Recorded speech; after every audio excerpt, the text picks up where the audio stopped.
According to Aristotle, virtue ethics is used to help us improve or develop our approach in moral deliberation. Virtue ethics is our means to achieve eudaimonia, which is a concept of happiness that is true and worth seeking or having. Virtue ethics focuses on the character of a person rather than the action. A person can develop his character through virtues by practicing them. A virtue is a character trait that is a disposition well entrenched to a person. Lastly, we can apply virtue through habituation and means.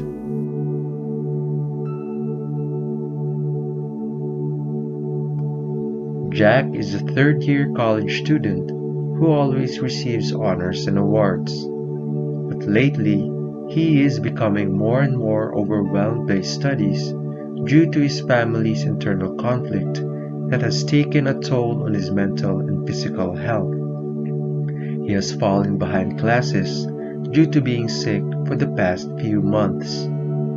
Final exam starts tomorrow and he was unable to study well. Jack makes a tough decision and resorts to academic dishonesty.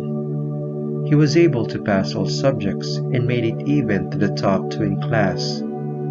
No one would suspect he cheated since he was a consistent honor student. Having considered the case, we focus on two virtues and its relative extremities to analyze how the virtue ethics framework can be applied.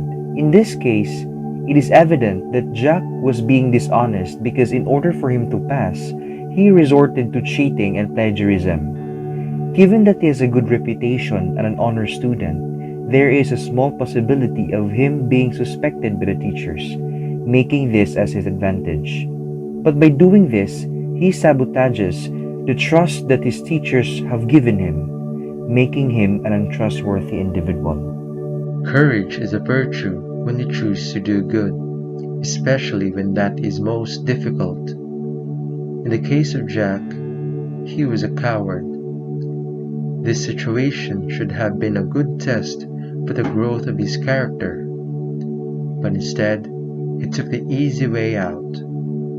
He only cheated himself, for he did not learn honestly in his subjects. In the long run, his incapability will start to show in subjects he cheated when he starts to apply it in real-life situations.